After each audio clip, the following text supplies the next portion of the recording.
Fanny was only 14 when she was taken to a church by her aunt. The medium came to her. "I have a message from your mother in spirit." "You're mistaken," said Fanny. "I've just left my mother at home." The medium insisted. "You will work in this church and you will have a son who will be a great medium. Together you will work for 100 years and the church will prosper." Fanny ran home and found that her mother had just died from a heart attack.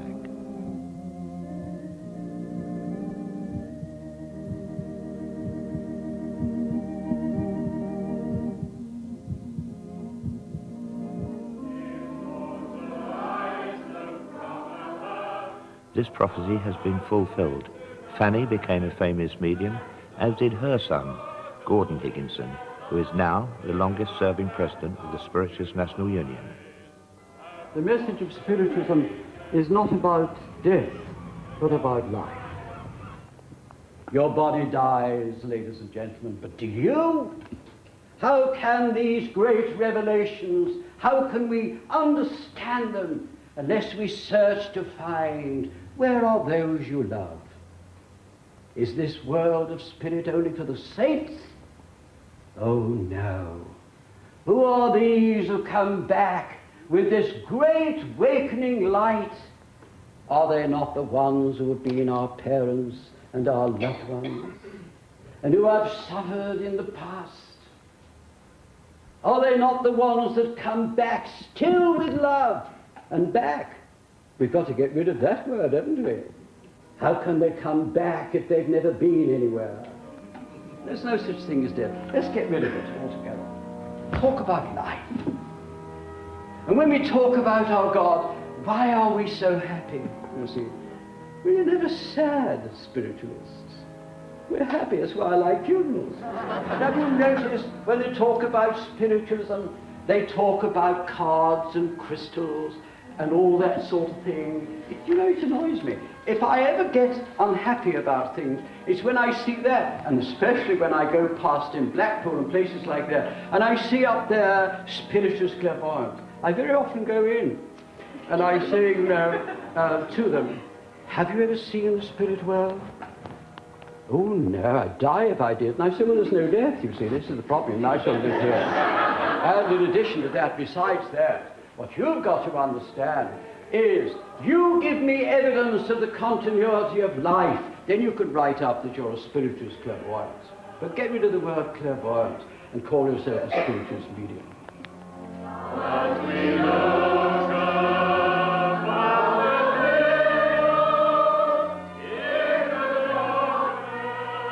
And I have a gentleman named William that's trying to get to a wife.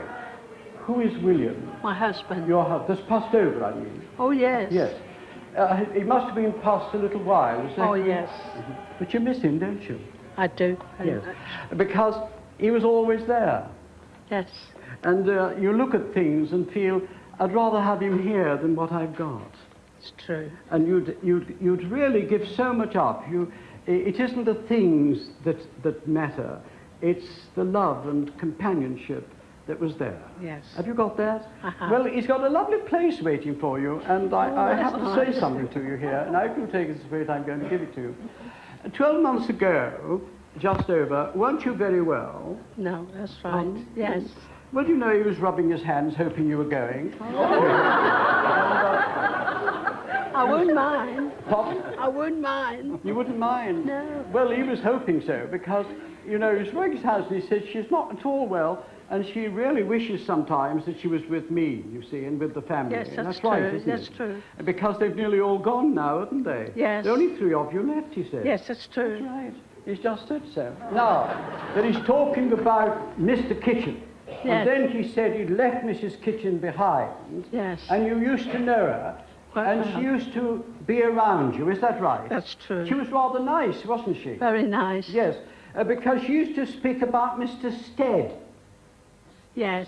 Well, they've met Mr. Stead on the other side, and now they've spoken about Mrs. Stead. Do you understand You that? understand, yeah. Yes, you've been talking about Mrs. Stead, haven't you? Yes, I've been talking to her daughter the That's other right. day.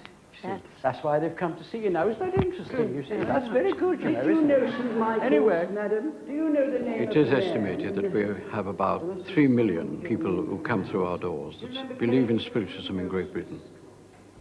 We are now accepted as a religion. We have well over 400 churches. The first church was in Keighley in Yorkshire. And from then onwards, of course, every town began to look for property and have services until we have spread all over Great Britain. We do ordain ministers as well. And we are now a worldwide movement.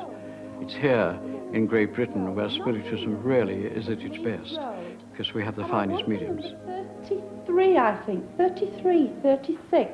I want the numeral 3 there.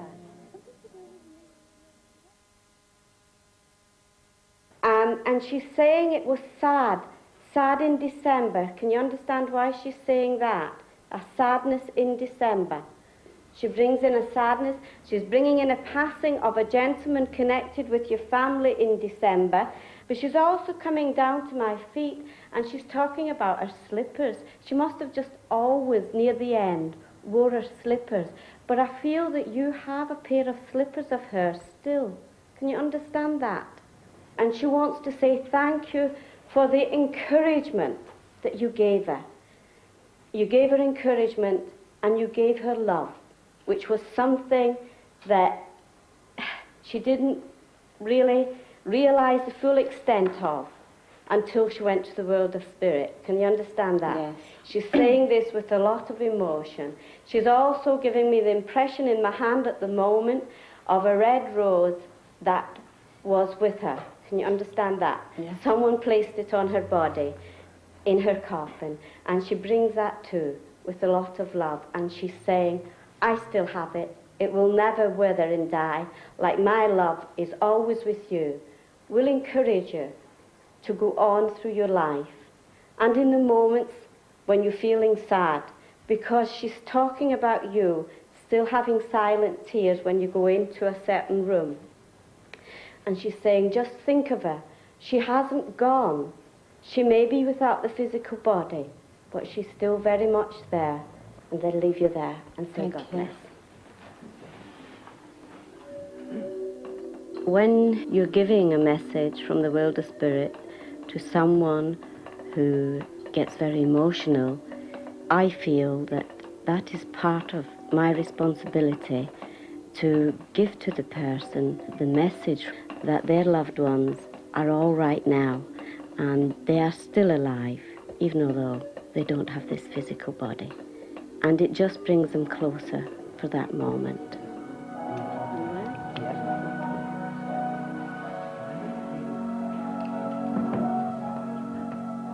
The potential for all forms of mediumship, including healing, is inherent in everyone. Not always to the same degree. Some are born with a natural ability. Some hear spirit voices, see the spirit world as children. This can often fail as they grow, because if they're not born into a family that understands it, then it's lost. But a lot of children have invisible playmates and friends, so it is natural. Some retain it and it grows. Others, perhaps later in life, discover a need to find out what this is that they have, and within the spiritualist movement, train to develop it and understand it and use it to better purpose. I have a doctor that I go to, and a while ago he asked me if I would go and see a patient that was asking for me, that from the medical point of view they couldn't do anything. And this person asked if there was any possibility of getting Gordon Higginson to go and see them. And the doctor rang me personally and asked me if I would go. And we discussed it afterwards, and he said that he felt that we could do sometimes what they couldn't do. But basically, you see, we're not just a movement of healers. We are a movement that proves and believes in the continuity of life after death. I believe that every home should have its own home circle.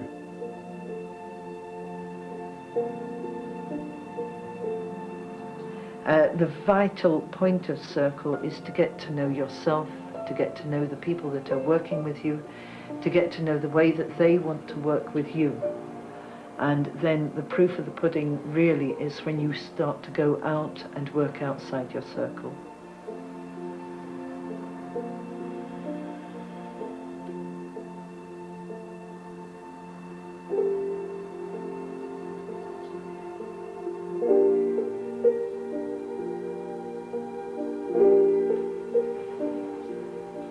The stillness and the quietness that you found within, and just become aware of any changes,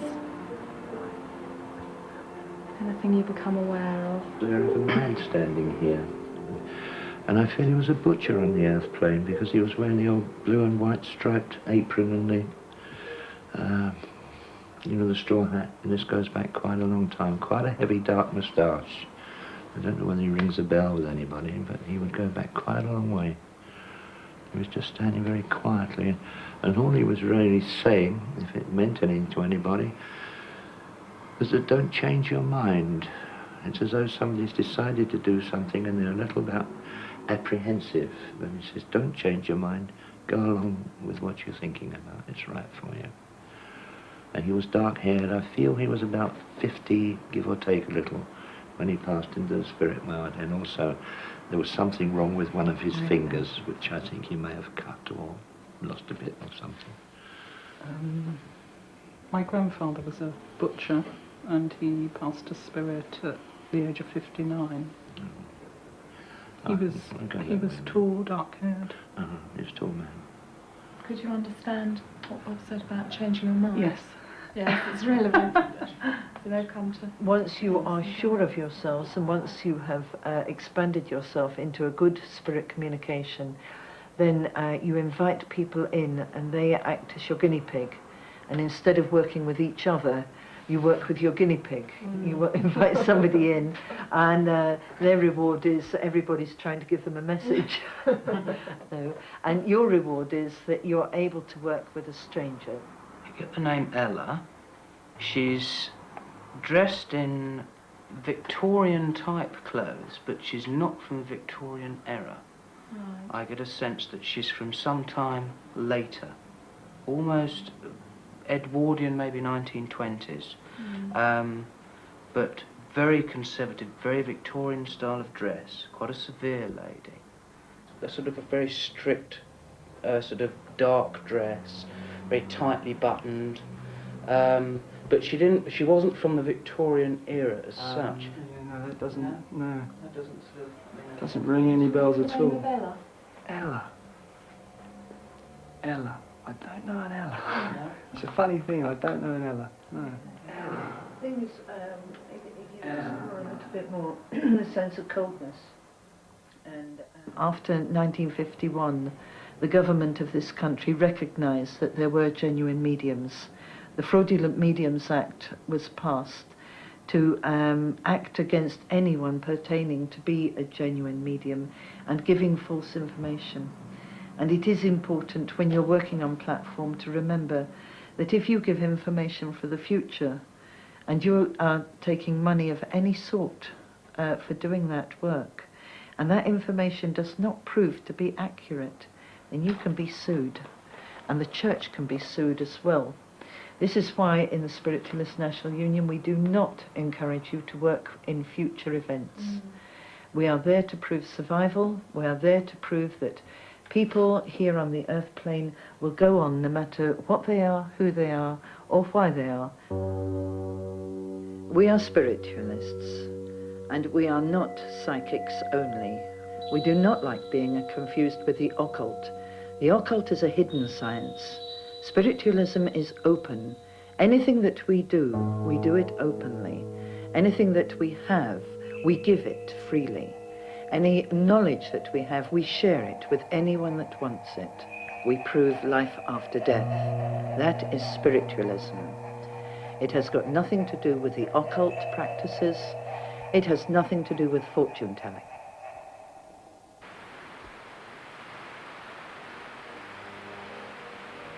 At one time, people were afraid of the darkened rooms. We're now coming to the understanding that the darkened rooms were all right in the past, but now we've got to develop it into the light.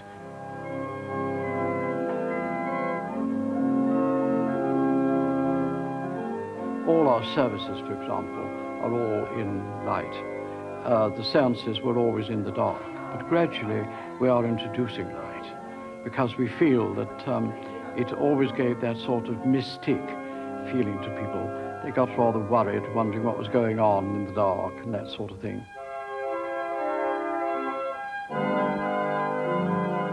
I feel an Indian guide with you, and he will help you with your healing.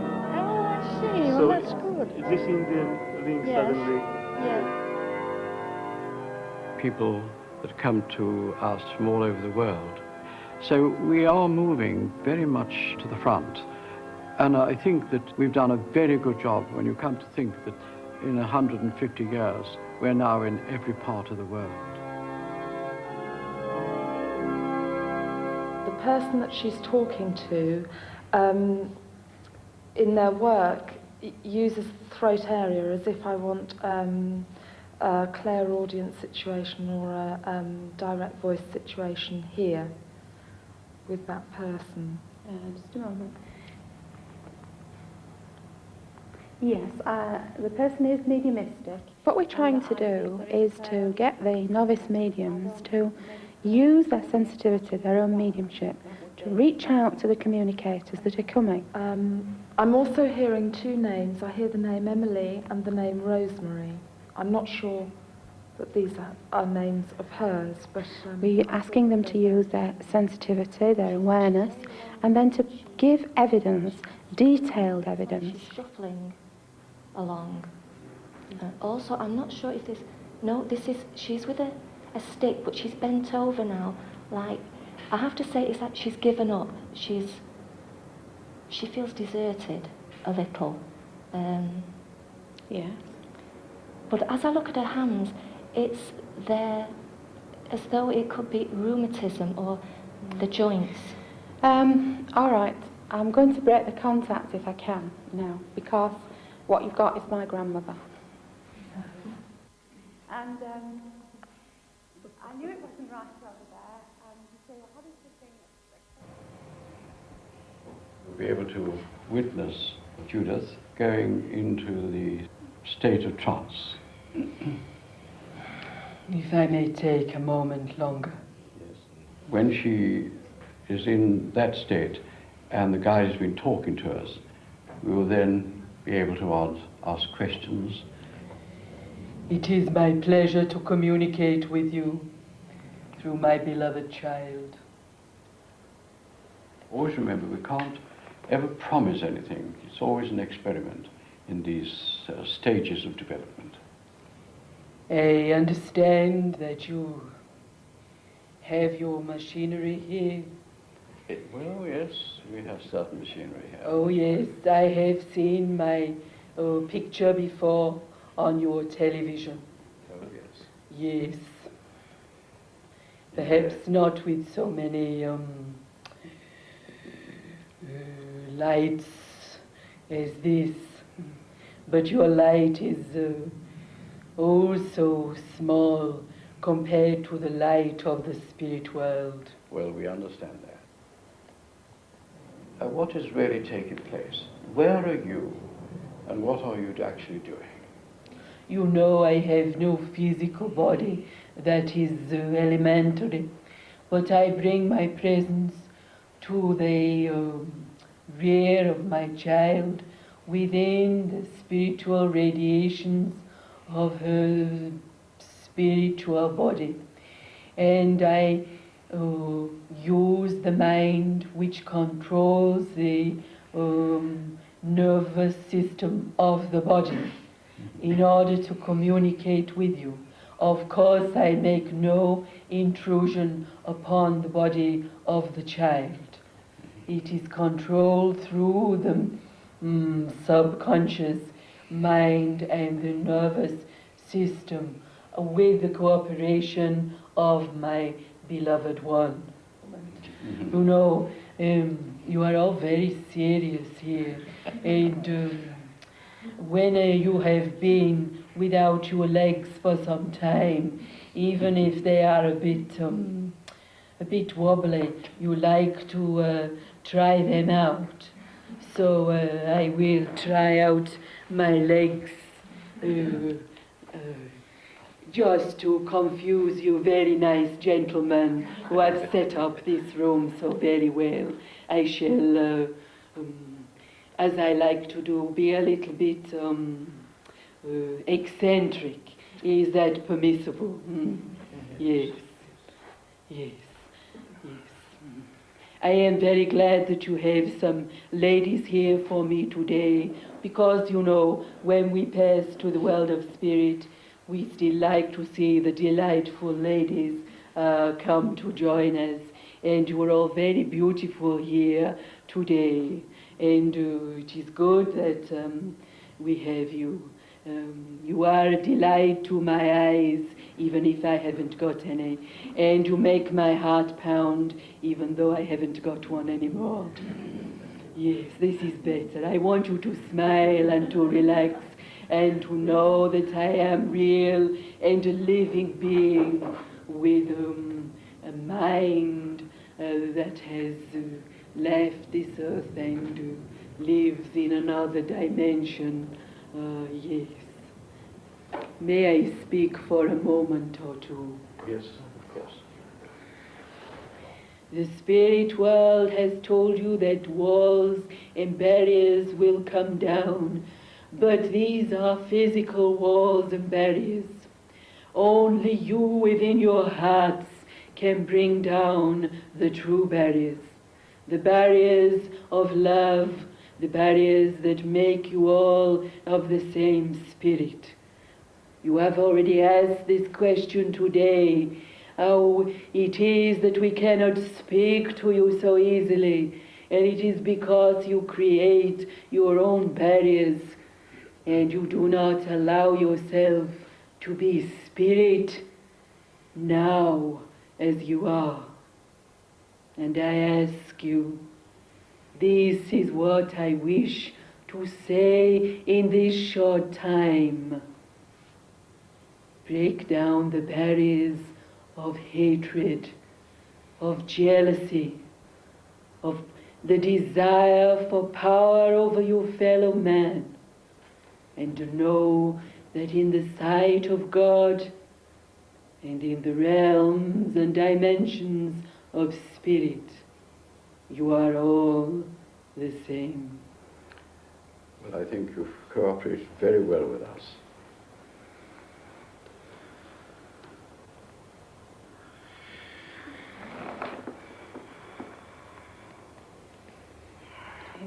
May I now ask something of you? Yes. May I ask you to put out your lights for one moment? I told you I would be awkward. And mind, don't become a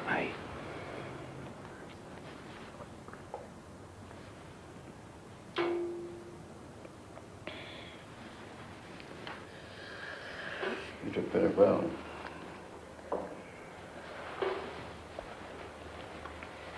I would like very much to say that I cooperate with the spirit world and they cooperate with us. They don't intrude. This is my self and I offer it freely. They don't make fools of you. They do not, no, that's right.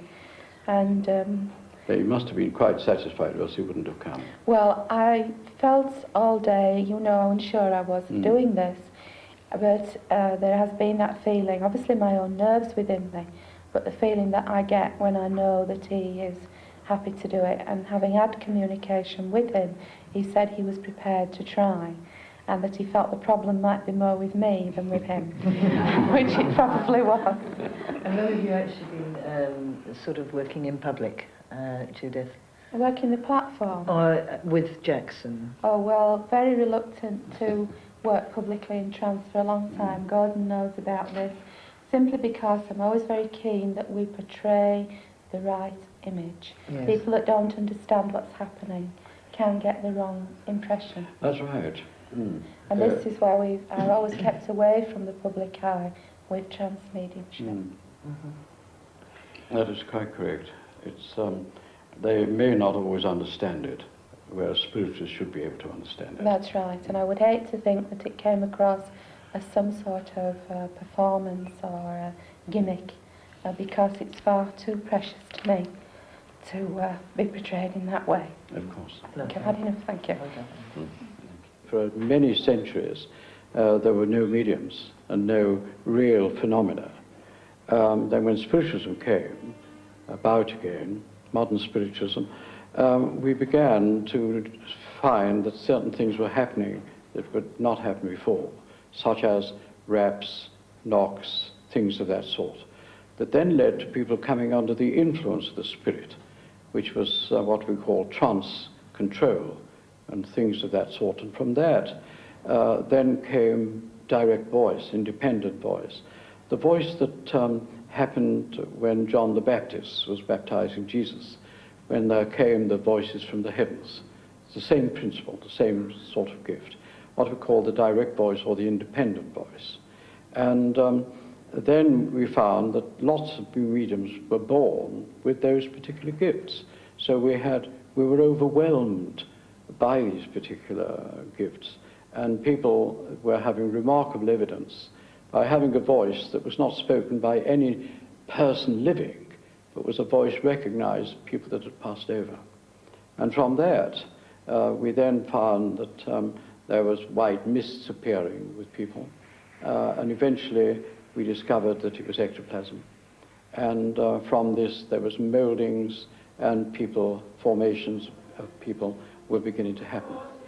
I have a friend of mine that was reminding me of attending a seance with a lady whose daughter had passed away. And at one of our seances, she built and built up, formed, and walked quite a long distance to get to her mother, because a lot of people present. And they actually held hands, and the mother and daughter were united together.